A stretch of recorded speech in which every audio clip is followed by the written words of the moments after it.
Ambika studio Delhi.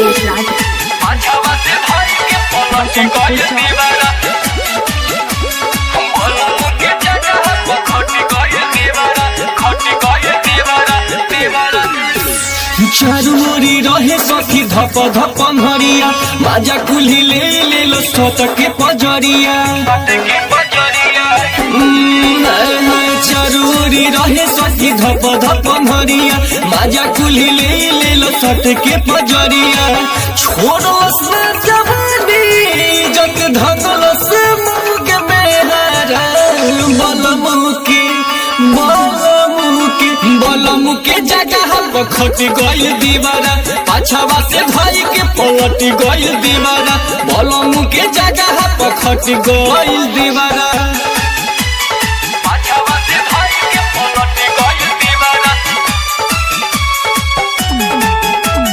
पाछवा से भाई के पलट गइल दीवारा। बलम के जगह खट गइल दीवारा खट गइल दीवारा। गोइले रे पानी तुझसे जवानी बाती कोई से बताई रात कोइले मन मानी। गोइले रे पानी तुझसे जवानी बाती कोई से बताई रात कोइले मन मानी। कुछ ना बुझाई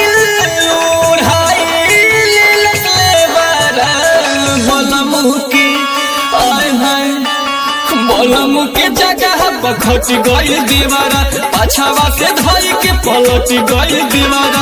बलम के जगह खट गइल दीवारा पाछवा से धई के पलट गइल दीवारा। पाछवा से धई के पलट गइल दीवारा। बलम के जगह खट गइल दीवारा खट गइल दीवारा। भूलू में कैले खेला बा बोरा बिछाई लाज के बात सूझते कैसे बताई।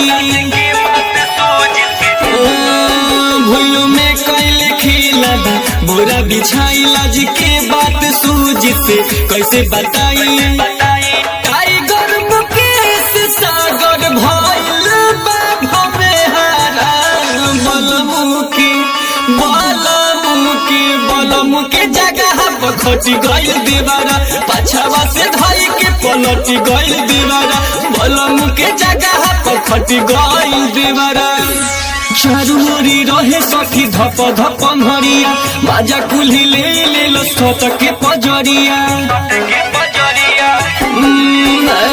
चारू ओरी रहे सखी धप धप हरिया माजा कुल्ही ले लो सत के पजरिया।